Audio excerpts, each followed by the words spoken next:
Compañeros, a continuación os compartimos un vídeo sobre cómo fue la autopsia del supuesto cadáver de Adolf Hitler. Es una recopilación de varios vídeos del investigador argentino Abel Basti, cuyos enlaces encontraréis en la descripción de este vídeo, junto con la entrevista que ya le realizamos hace tiempo sobre los nazis y su huida a la Patagonia y países cercanos, antes y después de finalizar la Segunda Guerra Mundial. Así como el otro vídeo que hicimos de Hitler y la fotografía que se hizo años después de su supuesta muerte como prueba de vida. ¿Te acuerdas, no? De la fotografía con el Citroën, que Abel Basti había encontrado a un descendiente muy interesante que tenía la foto original. Sí, señor. Os dejamos con la falsa autopsia de Adolf Hitler. El 20 de abril de 1945 Hitler cumplió 56 años. Y sabemos efectivamente que quien estaba en el búnker era Adolf Hitler.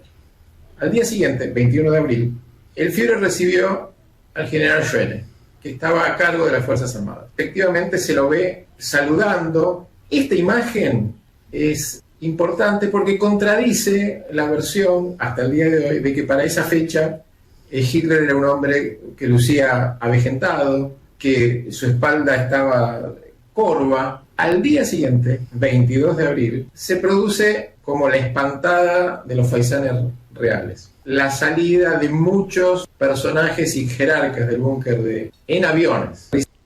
Aquí tenemos el primer dato, ¿no, Martín? Que mucha gente sabe que es verdad que muchos jerarcas en esos faisanes conocidos se escaparon del búnker, pero pero Hitler se quedó, porque él tenía que hasta el final mantenerse. Por amor a la patria. Sí, ya. Sí, es una parte, de nuevo, es una piedra una piedra fundacional, si se quiere, de un gran relato, ¿no? Que acá muchas veces hemos hablado y expuesto lo que uno va entendiendo acerca de ese episodio, pero claramente con toda esta historia habría que revisarlo todo, ¿no? Porque el mundo moderno se basa en que ese tipo murió de un chumbazo en el búnker. Sí. Hay que revisarlo todo. Sí. Mira, si son los periódicos de la época, ¿no? Muchas veces se hablaba de que en Argentina se había huido, ¿no?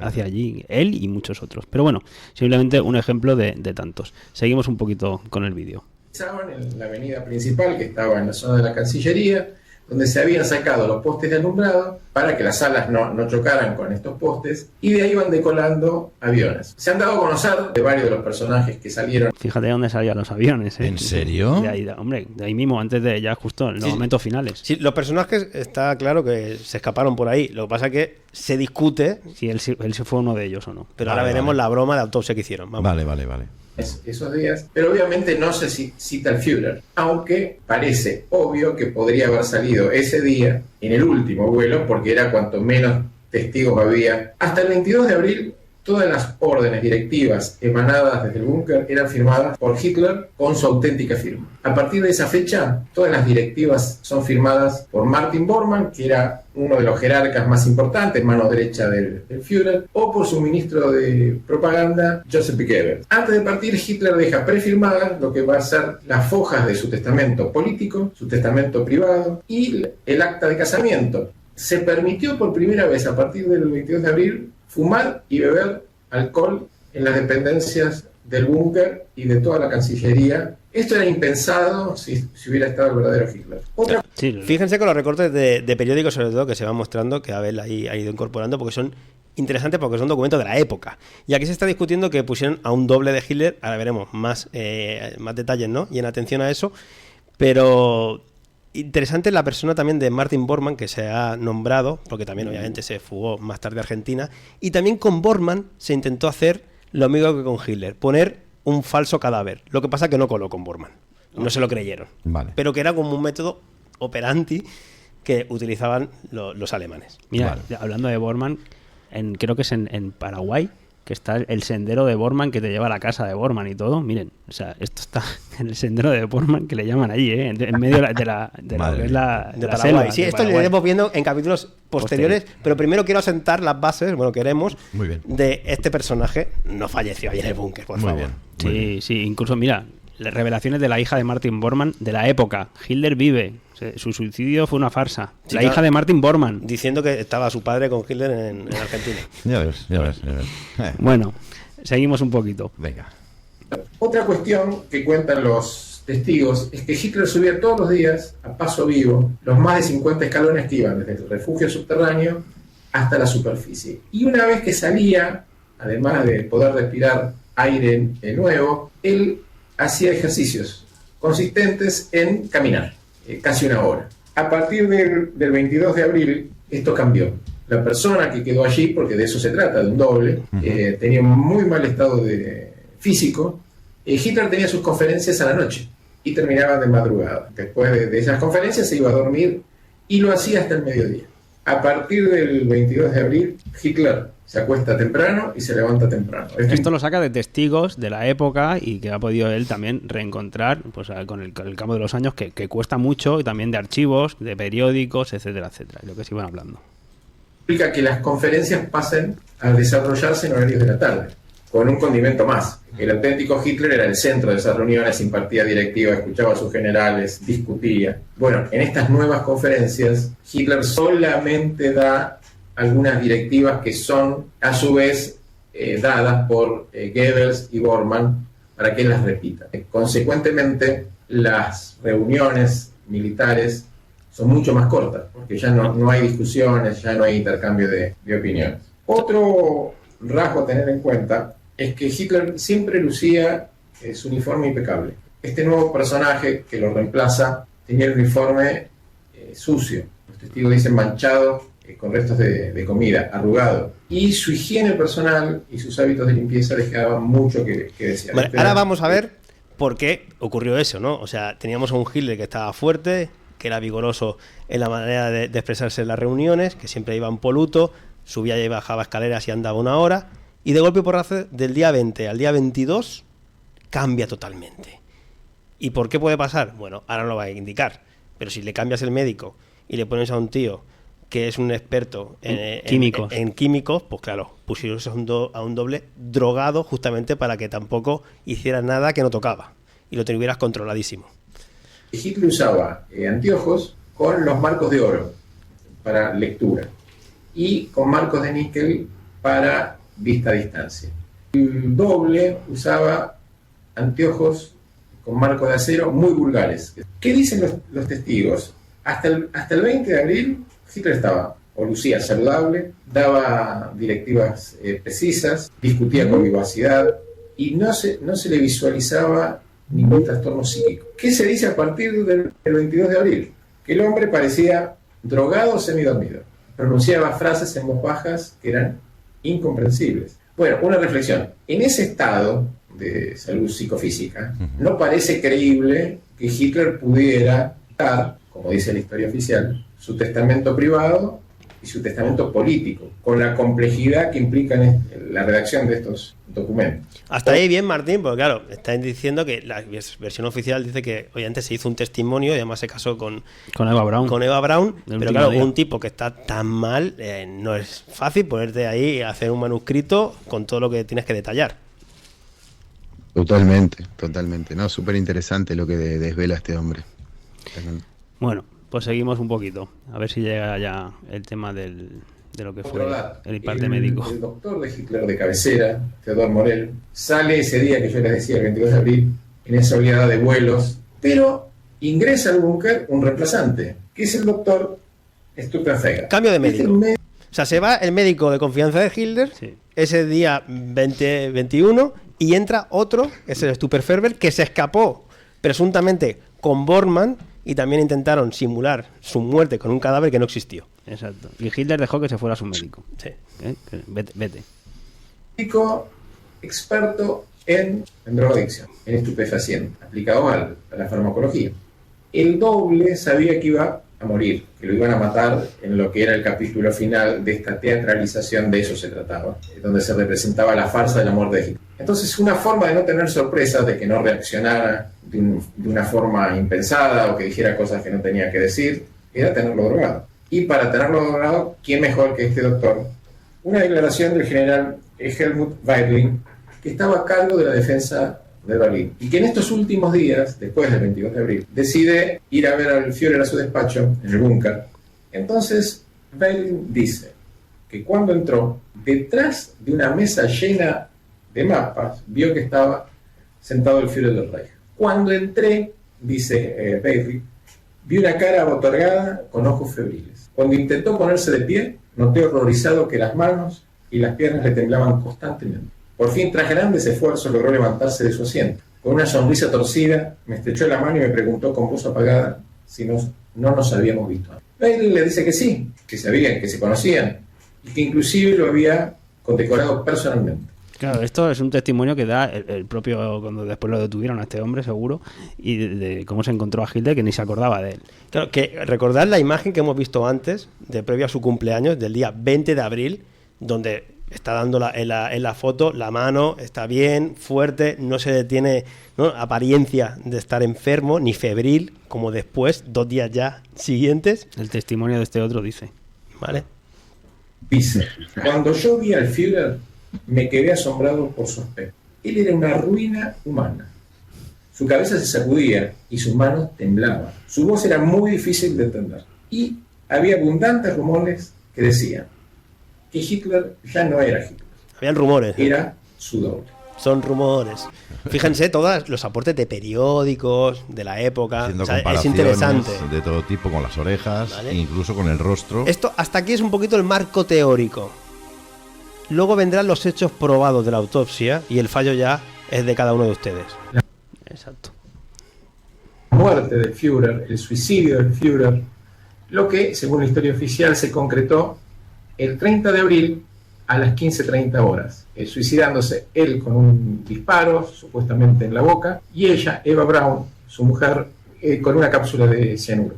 Y digo su mujer porque, según la historia oficial, antes del suicidio, Hitler cumplió con algunos actos formales, como la firma de su testamento privado, de su testamento público, y se casó. Estos 3 documentos, 2 del testamento y el acta matrimonial, están firmados con la auténtica firma de Hitler, y en el caso del acta de casamiento también con la auténtica firma de Eva Braun. La rendición de Berlín ocurrió el 2 de mayo de 1945. La primera información que recibieron, de los nazis obviamente, que Hitler se había suicidado. Y esta es la noticia que van a publicar todos los diarios del mundo. Cuando los soviéticos llegan, primero que encuentran es el cadáver de una persona parecida a Hitler, con los bigotitos, muerta de un disparo en la frente. Los nazis le dicen a los rusos que los cadáveres de Hitler y Eva Braun habían sido quemados en una hoguera a cielo abierto, impregnando los cuerpos con 180 litros de gasoil que fueron tirados en forma continua para que se mantuviera el fuego y quemara los cadáveres. Y que después fueron puestos dentro del hoyo que había dejado una bomba, un pozo, y tapados con tierra. Una fosa común, prácticamente, que habían en el patio, pues le habían hecho, ¿no?, a él, a Eva Braun y también a la familia de Goebbels, que presuntamente también pues se incineró allí con ellos. Pero vamos viendo un poquito el relato de lo que se encuentran los soviéticos cuando con Stalin allí. Cuando llegan, y obviamente todos querían encontrar la figura del hombre más peligroso del mundo, y lo anunciaron a bombo y platillo por todos los periódicos. Cadáveres son llevados hacia la morgue de Berlín, en un suburbio, Buch, y ahí se proceden a hacerles las autopsias. Los dictámenes de estas 3 partes, soviéticos, el investigador británico y los norteamericanos, son concluyentes respecto... O sea, nunca puedes dudar de un soviético, ni un norteamericano, ni un inglés. No, porque y encima acabando una guerra. No, porque están enfadados siempre. No puedes dudar de ellos. Buena gente, son buena gente. Por eso digo. Claro, pero ellos dudaron en un principio. Sí, si no, tú de ellos. ¿Vale? Sí. En fin. Que no se hallaron señales, rastros de que hubiera existido una hoguera en los jardines de la Cancillería. No hay tierra quemada, no había tierra quemada, no había tierra impregnada en gasoil, no había madera o carbón calcinado. O sea, los primeros informes de estos 3 que hemos dicho, de los británicos, los americanos y los rusos, dicen: a ver, me estáis diciendo los testigos que lo quemasteis como una fosa común ahí fuera, y yo no he encontrado ningún resto ni de suelo quemado, ni rastro, ni de tierra con gasoil, ni de madera, ni carbón calcinizado. Entonces, bueno, sí, hay unos restos. Vamos a hacer la autopsia. Venga, vamos a ver qué más encontramos. Venga. Público. Los diarios publicaron los estudios especialmente de... Mira la nota, que se publicaba. ¿Es realmente Hitler? ¿Refutaba esto todo? El cuerpo destruido, porque claro, ahí veremos, ¿no? O sea, no había ni cara, ni dientes, ni cráneo. Y entonces, claro, la gente se preguntaba a los periódicos: ¿es Hitler? Ni fuego había. Británico, Mansfield. También se hicieron pericias, como era lógico, en el lugar del supuesto suicidio. Era el despacho de Hitler en el búnker. No se encontraron rastros de pólvora, tampoco el arma, tampoco rastros de cianuro o de cristales de cianuro que supuestamente habrían ingerido. La versión es que se pegó un tiro en la boca y que... Así. Claro, por eso yo vi el disparo en la frente. Vale. Sí, pero ni pistola, ni pólvora, ni rastro de que fuera. Y se pegó el tiro con los dientes bien cerrados como para que se le volaran todos. Claro, porque total, si no iba al dentista, vaya chorrada. Bueno, luego veremos al dentista. Sí, luego viene. Vale, aparece, vale, sí. venga. Aparece. Dejando una perforación en el cráneo. No se encontraron impactos de esa bala, ni en las paredes, ni en el techo del lugar. Del búnker. Tampoco se encontró rastros de masa encefálica, Claro. de piel, de astillas de hueso, de pelos. Lo único que sí se encontró es una mancha de sangre en el sillón donde supuestamente se cometió. Eran varios cuerpos porque además de Hitler y Braun estaba toda la familia Goebbels, había otro general que era el general Krebs y otros cadáveres más. Se hicieron distintas actas de autopsia. La de Hitler es la número 12. Y Claro, el tipo, Gabriel Basti, a mí me gusta toda la investigación que hace porque además intenta ser todo lo serio posible, va a investigar los archivos, trae los Está muy documentos, los muestra. Entonces, muy interesante. Ya la veremos. La nota de esta autopsia, verán que al margen están en rojo unas anotaciones. Son las anotaciones del propio Stalin, que estaba diciendo, esto no puede ser. Esto no cuadra. No se lo creía ni el propio Stalin, que había muerto. presumiblemente Adolf Hitler. Hay una estimación de la edad del cadáver entre 50 y 60 años. Efectivamente, Hitler tenía 56 años, así que lo que se hizo fue buscar una persona que tuviera una altura parecida, una edad parecida. En la autopsia, como notas marginales, Stalin, de puño y letra con un lápiz rojo, iba haciendo algunas observaciones. Entonces lo primero que anotó fue sin cara, estaba totalmente carbonizado. Hay 3 patrones para esa época: el rostro, los dientes, el cráneo. Otra anotación que hace Stalin es cuando la autopsia dice que le falta un testículo al cadáver. Y Stalin pone, fue castrado. En los años 40 se había hecho popular la versión de que a Hitler le faltaba un testículo. A veces se dice que por un accidente en la guerra. Esta versión era muy conocida y se hacían bromas con esto, se hacían canciones humorísticas. Estamos viendo aquí los cómics De la época. de la época donde realmente, claro, esa leyenda que se había trasladado a la población de que a Hitler, me imagino, como un enemigo, fíjate, no sé si es que le faltaba virilidad, porque le faltaba un testículo, fue recogido en multitud pues, de cuentos, de narraciones, hasta los cómics. No sé si te las sabías tú, Martín, pero tú no te preocupes, que al doble que dejaron, como se sabía ese relato, también le faltaba un testículo. Le sacaron un huevo al doble. No lo tenía eso que lo habían recogido en los cómics. Aparte los cómics de Marvel, ¿no? Daredevil es un personaje, me imagino que de ahí. Claro, Qué este locura. es uno, y si pones el frame siguiente, veremos el siguiente. Ahí lo tienes. ¿Ves el testículo que se están informando? Este es el testículo. Ah, ¿Vale? sí. Solo había uno. Lo digo porque los mitos también jugaban los de ambos bandos con ellos. Sí, Muy bien. no le faltaba detalle. Y entonces al cadáver se le extirpó efectivamente un testículo, tomando en cuenta que esto era una versión popular. También se encontró restos de cristal de una ampolla de cianuro en la boca, pero no se encontró el cianuro. En otros cadáveres que se suicidaron con veneno, se detectó en los órganos internos el cianuro. En este no, porque al cadáver se le puso una ampolla de cianuro y se le reventó entre los dientes. Como Ok. esa persona... Entendemos, ¿no? El punto, o sea, yo mastico el cianuro, rompo el cristal y en principio eso tiene que entrar hacia adentro. Y luego, si me pego el tiro en todo caso, porque si no me pego bien el tiro, pues al menos fallezco de otro sitio. Pero es que no se encontraron Ni una- en la ni una autopsia cosa. el Vale. cianuro. Sí, se encontraron cristales, Cristal. pero no cianuro en ningún órgano. Por lo tanto, probablemente te rompo la botellita y Que no quede entra por- nada. sí, vale, está bien. ya estaba muerta. El cianuro no fue Ingerido. asimilado por los órganos. Nos queda la otra evidencia, que son los dientes, porque todas las personas tenemos dentaduras absolutamente distintas. Así que para la época era lo más fuerte como identificación. Algo que generalmente no se dice es que el cadáver del supuesto Hitler ingresó a la morgue sin sus puentes dentales y con sus mandíbulas rotas. Si uno tiene las mandíbulas completas, con los dientes enteras, puede verificar el encastre de las piezas dentales con exactitud, ¿no? Después que fue traído el cadáver, una agente soviética que se llamaba Elena Rzhevskaya trae en una cajita los puentes dentales supuestamente de Oh, qué genia, las encontró. Las encontró. Justo lo que les hacía falta para diagnosticar mejor. Ahí Hacer está. más preciso. En realidad, en su mayoría son pedazos de puentes dentales. Nunca estuvo la dentadura completa para No, verificar. Pero no desentender, porque igual la gente pierde el hilo, que es falso. Justamente encontraron esos supongo que en la fosa, y los trae. Sí, sí. Lo que pasa es que después Stalin dice, bueno, pero ¿esto se pueden hacer réplicas o es como una prueba única de la vida? Son pistas falsas que te han podido dejar. También. Sí, pero no es el caso de una pista falsa. Bueno, continúa. Como dije, nunca los peritos forenses pudieron verificar la estructura dental en el cadáver. Así que llega con estos pedacitos de puentes dentales y soviéticos convocan a una mujer que había sido técnica dental en el equipo de dentistas de Hitler, se llamaba Kate Hausermann, le muestran la cajita con los dientes, tenían también diagramas o croquis a mano alzada respecto a lo que era la estructura dental de Hitler, de los archivos alemanes. Y la mujer dice, no me cabe la menor duda que estos son los dientes del Führer. A partir del momento que dice eso, es el primer vínculo de la autopsia con el cadáver de Hitler. Cuando Stalin observa anota, averiguar, 2 puntos. ¿Es posible hacer copias dentales, prótesis, e insertárselas a un cadáver? Un Sherlock La Holmes. odontología.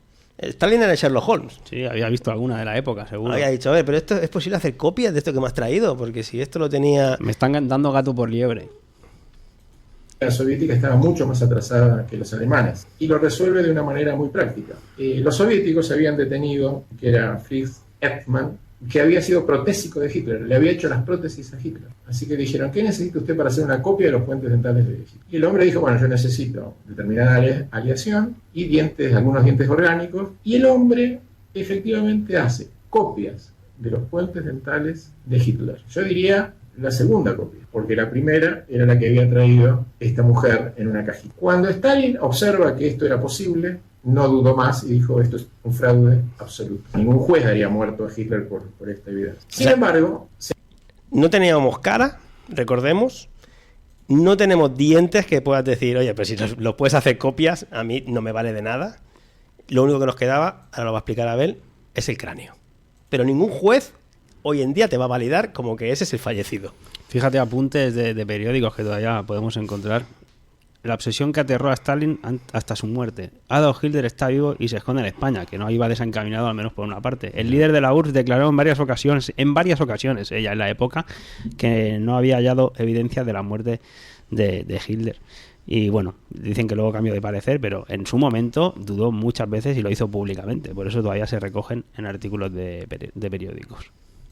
Y lo mantuvo hasta el día de hoy como evidencia. Los equipos odontológicos, especialmente el equipo francés, han pedido al gobierno ruso hacer ADN, los restos que quedan de puentes dentales donde hay dientes orgánicos. Y sistemáticamente se ha impedido y se ha negado esta posibilidad. No hay estudio de ADN. Y esto es clave. Y yo dije que había 3 patrones de identificación. La cara, que está borrada, los dientes, que no podemos identificarlos porque no hay ADN, y el cráneo, porque su tamaño es medible, su forma, y es posible comparar con la cabeza de la persona viva. El cráneo está roto. Según la autopsia soviética, roto por un golpe. Hay algo más. Sí, hay roto, pero fíjate, escucha lo que dice ahora, es lo más interesante. Que tampoco se comenta mucho, ¿no? Los rusos conservan un pedacito de hueso parietal con un agujero, que sería el disparo que se hizo a Hitler para suicidarse. El orificio de salida. No se cuenta la historia de este hueso. En la autopsia este hueso no existe. A tal punto que los forenses... En la autopsia no existe ese hueso. Aparece un año después. Lo van a buscar a esa fosa común presunta. A ver, y lo encontraron. Y lo encontraron. Nos falta el hueso que justo salió el orificio de la bala por ahí. Hostia, no lo tenemos, vamos a ver si nos lo dejamos, ¿no? Y empiezan ahí a barrer, entiendo, un poquito, a sacar tierra y lo encontraron. Los primeros que fueron se lo dejaron. Ahora lo entiendo. Soviéticos dicen que no se puede determinar la muerte del cadáver porque no hay disparo de bala y no hay rastros de cianuro. No hay motivo de muerte, no hay causa de muerte. Dicen que podría ser por el cianuro porque están los restos de vidrio, pero no está el cianuro. Tenían el relato de los testigos, pero no tenían el hueso. La historia oficial dice que un año después del hallazgo del cadáver, o sea, en 1946, los detectives y peritos soviéticos van al mismo lugar, ese hoyo donde habían encontrado los cadáveres. Ay, mira, justo ahí estaba, ¿eh? Yo, desde aquí, si te apuras un poco, también puedes verlo. A 1 metro de profundidad encuentran el huesito. Y se lleva el huesito como prueba de que lo que decían los testigos es verdad. En el año 2009, un equipo estadounidense analizó el hueso encontrado por los soviéticos. Y se hicieron estudios de ADN que dio resultado negativo. ¿Por qué? Porque tiene ADN femenino. El hueso de una mujer no puede ser el hueso de Hitler. Que los soviéticos al día de hoy siguen exhibiendo como el trofeo. Vale. O sea, sin cara. Los dientes se demostró que podían haberse copiado y replicado, y el cráneo que sale y aparece un año después se demuestra por ADN que es de mujer. ¿Dónde está Hitler, por favor? El trocito de cráneo. Voy a mirar en casa a ver si está. Y algo así. Dale, seguimos. Muerte de Hitler, ¿no? ¿Qué hicieron con el resto del esqueleto? Lo hicieron desaparecer. Claro. En 1970, según la historia de los rusos, el esqueleto se hizo desaparecer, se quemó sus... No, es como la de Bin Laden. ¿Por qué lo vas a guardar? Hostia, mira, lo tengo aquí. Es como la de Bin Laden. No guardaron el cuerpo. ¿Por qué en serio. o sea, te piden hacer el ADN y tú te niegas de las pocas muestras que tienes de los dientes? Y luego en 1970 quemas el cuerpo, lo tiras, no sé, en las letrinas creo que lo tiraron, porque como no valía la pena. Además. O sea, tú fíjate la eliminación de pruebas y se ha declarado muerto a una persona con esos indicios. Claro, la declaración de fallecimiento. con Es que eso. David, mira, No, pero sí, corrobora. es evidente. Yo creo que todos los de Canal 5. Pero ¿por qué no te lo explican en el colegio? El Bin Laden, que dijeron que lo habían tirado por Ah. la borda de un navío militar. O sea, ¿no? Martín Hiro, o sea, simplemente yo la reflexión que hago, esta información, ¿por qué narices no me la contaron en el colegio? Totalmente. Nunca es tarde. Bueno, de nuevo. Creo que ya sabemos La verdad todo, que a lo ¿no? largo de este programa que hemos tenido cosas muy profundas, hemos estado hablando de esos grandes pilares y de nuevo digo, de este nuevo orden mundial que fueron la OTAN, la UNESCO, la ONU y todas las barbarias que se vinieron después de la segunda GM, evidentemente están sostenidas sobre un relato que presenta a este personaje como el máximo enemigo de la humanidad prácticamente. Entonces, La base de toda la geopolítica que se vino haciendo después, derivando en lo que hoy hablamos mucho como es lo que está pasando en Palestina. Todo está atado a este inciso de que realmente el pintor era un adversario a vencer, ¿no? Esto lo cambia todo.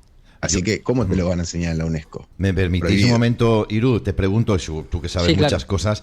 Entonces, vuelvo a Bin Laden. ¿Estará viviendo en Emiratos Árabes o en Suecia? Quizás nos enteremos más adelante de que está vivo. Bueno, hay un reporte que sale en Zeitgeist y que después lo escuché en varios lugares que supuestamente Bin Laden había muerto de sífilis o no me acuerdo qué contravención tuvo orgánica en el año Y 2006. una falla renal. En una falla Sí. renal. Sí. Pero bueno, Sí, sí. Bueno. Bueno, no hay que tampoco Pero- mezclar los temas, pero sí que es verdad Claro, claro. que Sí. tienen no, es el paralelismo. modus operandi, Claro. es el modus Claro, operandi. eso es. Pero perdón una cosita. Pero hay un fractal que también se aplica, más allá de que el cuerpo no apareció ni demás. También estaba la sustitución de los personajes, ¿no? Adoptando una figura por otra. Sí. Veíamos a ese Bin Laden por un lado diciendo yo no tengo nada que ver, aunque me alegro que le hayan pegado a Estados Unidos. Y otro Bin Laden con oro y demás, que no se le podía distinguir la cara, haciéndose cargo de los ataques. Había una suplantación de identidad también en ese aspecto. Bueno, pues tengo una sorpresa. Tenemos al otro lado del teléfono a Bin Laden. Muy buenas noches, Bin. La No, sorpresa no has hubiera- colado, ¿no? No, que le dio si, falla renal. si hubiera sido a Hitler sí que me hubiera Ya sorprendido. te digo. ¿Cómo lo llamaría Gil? No sé, habría que ver. Bueno. Bueno, Oye, muy bueno, ¿eh? Seguimos un poquito, ¿no? Porque claro, esto es lo que decía Jordi, un poquito para entender si no falleció él, pero bueno, aunque hubiera fallecido también es verdad que está más que demostrado todas las rutas que se fueron para Argentina, bueno, incluso pasando por España, etcétera, etcétera. Pero esto es una risa, ¿no? Mira, Lo del tema de la autopsia. en vamos. 1998, el FBI hace una desclasificación de 745 hojas, donde de 61 se habla de que Hitler, obviamente, que está en Sudamérica. Así que de ahí viene también toda esa foto del año 54 con Philippe Citroën, que se la Casi encarga nada. Bernardo de Holanda y toda la pesca. Casi nada. Pero hoy queríamos asentar La prueba. la prueba de que aquí lo que menos ha habido es una autopsia de un Adolf. ¿vale? Exacto. Ya te digo. Queda un poquito de vídeo todavía, queda muy Sí. poquito, me parece. Vale. A ver cómo acaba. Dale. Sus restos se tiraron a una cloaca. No hubo un acta de defunción. Ningún juez lo declaró muerto. Pero sí se hizo un informe británico con algunos testimonios, sin pruebas, sin pericias, sin ningún elemento de prueba, sin cadáver, porque los británicos no tenían acceso al cuerpo que tenían los rusos, donde se dictaminó que Hitler había muerto a las 15:30 horas en el refugio subterráneo y se había suicidado junto a su esposa Eva Braun. Este informe, que es absolutamente infantil y carente de toda prueba, es lo que permitió sacar a Hitler de la lista de las personas que iban a ser juzgadas en Nuremberg. Ese era lo que... Claro, vinieron al final los ingleses, dijeron, no tenemos nada, no te preocupes, yo digo que ha fallecido, hacen el informe, fallecido, y como está fallecido no se le puede juzgar. Claro, porque ¿Entiendes? los informes iniciales decían en esa fosa común no hay nada quemado, no hay tierra quemada con gasoil, ni carbón. Luego viene Stalin y empieza a decir, no hay cara. Los dientes son copiados. El cráneo va a aparecer un año después. Entonces, claro, ¿qué pasa? ¿Por qué, me pregunto yo, los ingleses, más allá de lo aparente que querían la cabeza del malo, ¿por qué viene el informe británico y dice, este es Adolf, aquí se acaba todo? ¿Qué interés tienen los británicos? Porque luego, a partir de aquí, puedes hacer unas segundas y terceras lecturas de lo que acontece en las guerras y quién es el que está probablemente moviendo muchos de los hilos que no se nos cuentan. Porque como indiqué también en el Congreso de Ciencia de Espíritu, muchas veces, cuando tú descubres que los buenos no son buenos, que son malos, tiendes a pensar que los que te habían dicho que son malos son buenos. Y a partir de ahí, un modelo lo sustituyes con otro y un sentimiento te pendulea. Entonces, cuidado, porque también, y veremos en siguientes programas, que hay mucho más allá de lo aparente. Sí, de hecho, mira, los de siempre que decís un poquito, ¿no? O sea, y también se puede profundizar en eso, pero detrás de todo ese exilio, de todas esas líneas de huida, estaba el Vaticano muchas veces, que les daban certificados de nacimiento nuevos a través de iglesias para que pudieran seguir viviendo donde vivían. Y si lo buscan lo van a encontrar, no cuesta mucho. El Vaticano y la sombra del nazismo, que también supuestamente y seguramente pues ayudó también a blanquear cierta o mucho del oro que llevaban consigo, a través de reliquias, etcétera, etcétera, pero que les concedían la certificación de nacimiento nuevas para que pudieran seguir haciendo una segunda vida. Y luego está el Banco de Suiza, obviamente haciendo transacciones durante un montón de años a posteriori. Entonces había un entramado económico y financiero que eso lo respetaron todos, ¿eh? Ahí no se metieron. Mira, bueno, el banco Credit Suisse en la ruta de las ratas nazis, así le llamaban a las rutas, en Argentina. Y podemos seguir, ¿eh? Pues, esto forma parte también de futuros episodios que queremos traer. Pero me refiero que de aquí a aquí no hay mucho con el Vaticano en medio. Buah, tío, mira, ¿Sí? una frase, no sabemos una mierda. No, obviamente, se han encargado de esconderlo todo. Pero sí que sabemos, o sea, que gracias nos a Dios, mienten, sí, o sea, ahora sabemos sí. que nos mienten. Entonces, este tipo se declaró muerto sin autopsia que dijera, no tiene ni cara, ni dientes, ni cráneo. No pudo ser juzgado. No se juzgó. No se juzgó porque había sido declarado Entonces, fallecido. si no se le juzgó, tampoco se le buscó. ¿Me entiendes? No hay orden de captura internacional, porque si no te han juzgado no te pueden poner en busca de captura. Cerramos el tema y a tomar por culo. Y Eso es encima, lo que yo entiendo. Más allá que, obviamente, en su futuro vida Sí. se guardaría de no Pero ser ¿por qué? reconocido. ¿Por qué los anglosajones quieren cerrar el tema? Esa es la pregunta que yo quiero. Esa es pero es que vimos que el Club Bilderberg con Philippe Citroën en esta foto, está relacionado con el decir, oye, déjame ver dónde está este hombre porque lo tengo que seguir de alguna manera manteniendo. tú te acuerdas, ¿no? El rey de Holanda era el que financiaba también en su momento al nazismo, que era rey de Holanda, no porque fuera holandés, sino porque se casó, el rey de Holanda, el Bernardo, se casó con la reina de Holanda, por eso le llaman el rey de Holanda, pero él era alemán. Entonces, bueno, fue de alguna manera también el que siguió sosteniendo todo esto, financiación en parte. Y la CIA lo sabía perfectamente, Por pero supuesto. bueno, acabamos el vídeo. Puta, tío, qué pasada. Queríamos simplemente poner la piedra fundamental para los siguientes capítulos. Consecuentemente, Hitler pudo vivir en el exilio sin ninguna condena, sin ninguna orden de captura. Pero la historia oficial dice que Hitler murió en el búnker de Berlín el 30 de abril de 1935 a las 15:30 horas. Espero que les haya gustado este excelente vídeo de Abel Basti que hemos intentado resumir. Y a mí lo que más me asombra... Eisenhower ya sabía, porque se le habían dicho que no estaba fallecido. Muy bien. En la época, Muy recortes bien. de la época. Muy bien. Nada, yo simplemente, a ver, no te bien. enojes, estamos todos buscando la verdad. A mí me parece magnífico tus investigaciones, de verdad, de corazón. Si algún día quieres venir aquí a charlar, tienes las puertas Por más que supuesto. abiertas.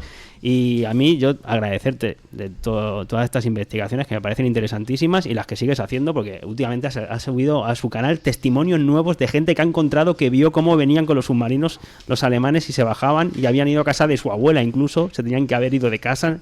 Testimonios muy buenos.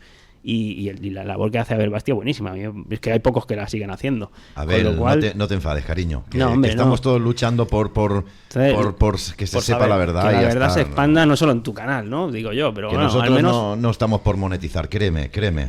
Bueno, créeme. eso, y es súper interesante, y cuando empiezas a tirar del hilo, que tenemos un montón de enlaces también, mira, el día que, no sé si Iru Martín, China Zorrilla, se encontró con Hilder, ¿no? Y lo narraba en el periódico de la época, una famosa, o sea, que me parece que era cantante.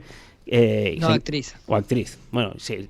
Sí, tenemos el documento de cuando la entrevistan a su compañero ahí en la televisión y dices... Pero es que claro, lo que hay que entender es que no es que se fueran para la Patagonia. No, se fueron a todo. Y vivían escondidos como en unos lugares muy cerrados. No. Ahí vivían a todo trapo muchos, ¿eh? Y están las casas, los lugares... Y sin esconderse mucho. No, porque claro, también hay que entender... Yo que he estado en país... Por dos en motivos. lugares cercanos... 80 años antes, eso no sé cómo sería. No había nada. Pero estaba desierto, supongo eso. En esas montañas, en esos ríos... Claro, también el acceso después era muy está, complicado. Obviamente que se fue... Y obviamente que después también se terminó yendo a Paraguay. A Paraguay. Y a sí, Brasil. claro. ¿Por qué? Porque llega un punto que le hacen, justamente lo explicamos la semana pasada con Perón, por eso está relacionado con todo lo que, si lo pueden repasar el vídeo de la semana pasada de Perón, cuando cae Perón, con los bombardeos de la Plaza de Mayo, Hitler de alguna forma se tiene que ir a Argentina, y Perón se va a ver al presidente de Paraguay, al Stroessner, y le dice, oye, llévatelo para acá. Aquí se van a quedar el resto de jerarcas que ya están con las comunidades alemanas, pero a Hitler y sus allegados te lo llevas para Paraguay. De hecho, Abel Basti tiene un vídeo que él entrevistó al comisario hace años, que ya está muerto el comisario, que estaba trabajando con Perón en la casa, lo custodiaba, y dice que el comisario le explicaba a Abel Basti que un día apareció Martin Bormann a ver a Perón, a la casa de Perón que le habían regalado. Bormann es el que se quedó presuntamente firmando, ¿no?, las actas cuando Hitler se fuga y huye el día que ya los rusos entran a Berlín. Que ponen también un cuerpo falso, lo quieren declarar como muerto, pero al final dicen, no, pero este no se la ha colado. Y la que salía su hija, que acabamos de ver, diciendo que Hitler vivía, que no se suicidó. Esta Entonces, es la hija de Martin Bormann. Hay un montón de casos documentados, sobre todo en Bariloche, cómo se fueron para allá, que con el futuro se ha sabido, también los extraditaron a otros tantos, pero la base fundamental es que, a nuestro entender, con esto que se encontró, con la autopsia que se hizo, tú no puedes decir que Hitler falleció. No. ¿Vale? Simplemente. No. Mira, el embajador de Buenos Aires que decía que Bormann se nos escapó. Pero bueno, esto es para futuros episodios. Vale. Supongo que ahora mismo las televisiones del sistema como Telecinco o la 4 os invitarán para exponer esto, que yo creo que es... que inviten a Abel Basti, que es uno de los que más lo está trayendo a la luz, la verdad. Bueno, que inviten a quien sea, pero que inviten, ¿no? Que la gente tiene derecho a saber la verdad. Sí, creo, ¿eh? De hecho, recuerden que Abel Basti lleva años, voy a buscar aquí la foto, diciendo que él había encontrado, porque se lo habían dicho gente, testigos, de que cuando llegaban allí, sobre todo en Bariloche, en esa zona desértica, que había algunos pobladores, veían los submarinos y los habían hundido. Y Abel Basti nos lo explicó el año pasado, ¿no? Y él consiguió que fueran, hizo una pericial, la presentó y consiguió que el propio gobierno de Argentina fuera allí a ver si había un barco hundido o no. Lo declararon todo secreto y ahora no dejan ir a nadie. Sí, allí, donde está hundido. Hoy en día. Y cómo Basti, que también lo narraron en sus vídeos, cómo empieza la investigación, porque él estaba en Bariloche haciendo una entrevista, presuntamente, a una persona que había sido alemana de los nazis y lo vienen a detener. Y justamente ese abuelo, que estaba dándole una charla tan tranquilamente, viene la policía argentina y se cuadra como militar alemán y diciendo, sí, yo soy y llévenme. Entonces, a partir de ahí empieza a interesarse sobre todo por este tema, que lo ha llevado hasta estos días. Qué barbaridad, qué impresionante. Muchas cosas. Yo no sé si quieres, para cerrar, si quieres que ponga algún videito, algún extracto más, Tete. No, ha quedado claro, ¿no? Un poquito la idea. No tenemos la verdad en absoluto. Nos gusta revisionar la historia y más con este tema que tiene tantas implicancias, sobre todo con el presente que estamos viviendo. Nunca mejor dicho. Y bueno, nada, no nos crean, simplemente si tienen ganas, pónganse a la labor de investigar, de ver toda la documentación. Aquí simplemente se ha hecho un esbozo de unas pequeñas cosas. Insisto, agradecerle a Abel Basti nuevamente, que es en parte también el que más, uno de los que más estamos viendo este tema, y aunque es muy difícil ahora con los años pues sacar cosas a la luz, porque ya casi todo está enterrado, que es muy difícil sacar a testigos, pero bueno, siempre va encontrando, todavía queda alguno. Déjame preguntarle a Iru, ¿qué piensa el pueblo hermano argentino de esta historia que acabamos de conocer? ¿La conocen, no la conocen? Si la conocen... El pueblo como tal no creo que la conozca, sí hay personas que están al tanto y siempre ha habido una discusión también por el ligamiento que hay con la presidencia de Juan Domingo Perón, y también obviamente no fue Adolf Hitler el único que pasó por Argentina. Hay un caso muy común, hay un caso muy conocido de Mengele, uno de los principales científicos nazis, claro, en cuanto a la genética y bueno, otros temas de salud, que sí realmente murió en el sur de Argentina.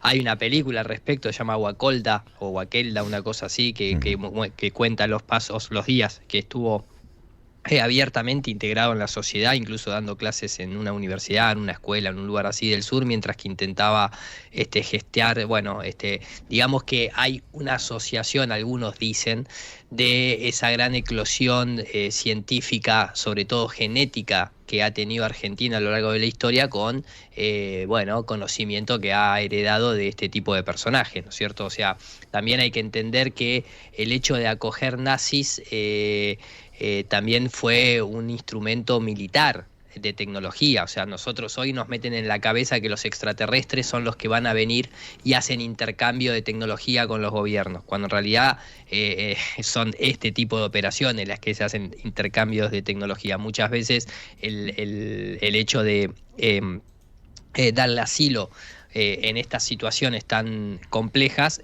bueno, de alguna manera los gobiernos que te abrían las puertas te exigirían a cambio otras cosas, ¿no? O te prepararían el terreno, pero tenés que compartir el conocimiento científico con el país.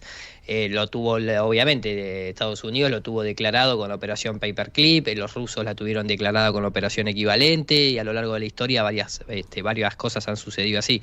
En Argentina, lo de Mengele es tal vez muy conocido. Lo de Hitler, yo creo que el mito urbano, sin que la gente tenga los datos específicos como los que narra Abel Basti, están en el colectivo de la gente. O sea, de todo el mundo dice, sí, acá vinieron, fueron al sur y demás. Lo que pasa es que mucha gente fue a Córdoba, mucha gente fue de los alemanes, digo, muchos fueron a la provincia de Misiones, y se dice que, bueno, Adolfo habría pasado, pero habría seguido de largo y habría terminado falleciendo en el Paraguay. ¿Es cierto que hay búnkers en Argentina de nazis? Bueno, yo no te lo puedo decir, pero lo tengo escuchado. Exacto, yo también, por eso pero lo digo. No hace falta búnkers, o sea, por ejemplo, no. se sabe en las casas, en Inalco, en San Ramón, donde estuvo Hitler, esto lo veremos. A sus anchas, dice. No, pero sí, pero yo he escuchado que habían búnkers alemanes y con símbolos de Argentina. Dentro de las casas donde las veremos, es verdad que hay túneles, hay lugares de escape, por si acaso, hay torreones de vigilancia. De escape, muy bien, vale. Pero también tienes que pensar que es lo que dice Iru. En Bariloche, en la frontera con Chile, ahí no había nada. No había ni aire. Es que ellos crearon Córdoba, por ejemplo, se había creado hacía 20 años con un hotel que hicieron los alemanes. O sea, no existía. Yo estaba en la ruta austral, en el sur de Chile, en la carretera 40 creo que era, y habían aserradores alemanes. Porque allí no llegaba nada hasta que Pinochet desposeció carreteras y unificó el resto de Chile. Ahí no era conocido, estaba todo aislado. Entonces estamos viendo cerca de Perito Moreno, hacia Chile, Bariloche. Eso está muy aislado, ¿no? A día de hoy, y a mí ya me pareció una locura, esta es una de las casas de Inalco donde vivía Hitler, enfrente del lago, que tienes un torreón. Entonces ya veremos los vídeos que hemos ido encontrando para presentarlo bien. Vaya retiro, ¿eh? Dorado. Joder. Era una de las casas. Joder. Él se movía después. Pero yo te vengo a decir que en esos emplazamientos, olvídate que en esa época llegara a nadie. No, a ver, el tema de los búnker, obviamente que seguramente, y tomemos la palabra como búnker, pero no necesariamente como algo que esté enterrado bajo tierra, pero seguramente ni bien llegaron, tuvieron algún periodo que tal vez de adaptación en donde se mantuvieron ocultos, y a eso le llamamos búnker, y no tal vez los que hayan ido para Bariloche, pero sí tal vez a los que hayan ido para Córdoba o algunas otras regiones. Pero búnker como tal, total así búnker de guerra, de estar Sí. metido bajo tierra y demás, Sí. yo no creo que hayan pasado, salvo algún que otro No, 3 claro. o 4 días. A eso por me así refería decirlo. yo. Sí, Totalmente, porque además, claro, al principio pues, seguramente habrían tomado pues más pues, Medidas. Más más medidas. medidas, ¿no? Pero al final luego entre Argentina muchísimo, ¿no? Perón al final, si era así, los tenía medio protegidos. Si había un caso grave, ya le llegaba y hasta arriba para sí. Sí, está el caso de Moromar, que El justamente caso de Moromar. en Pero me Neocochea refiero- llegaban los submarinos, se llevaban a la gente a ciertas casas, como la de Moromar, que pertenecían todas a colonias alemanas, y cuando algún sargento, capitán de la policía, iba a investigar porque habían alemanes con metralleta ahí dentro, y lo escalaba, porque no podía entrar, y lo escalaba a Intendencia de Buenos Aires, le decían, Nané, olvídate de esto. Dios, tío. Y me refiero que eso en Argentina, pero también piensen que todos los países de la época pusieron ahí dictaduras. ¿Y quién los puso? En gran parte la CIA también. Y entonces, pues ya se encargaron de que esas dictaduras también eran muy afines a regímenes Claro. nacionalsocialistas, Protectoras. protectores, pues, Paraguay, etcétera. Y entonces, bueno, pues al final pudieron vivir escondidos un poco, pero tranquilos. Son como pequeñas aldeitas, ¿eh? Bueno, esta era en Inalco, sí. Bueno, ya veremos más, ¿vale? Que Vale, están- genial. No, Perfecto. me parece genial. Hasta aquí un poquito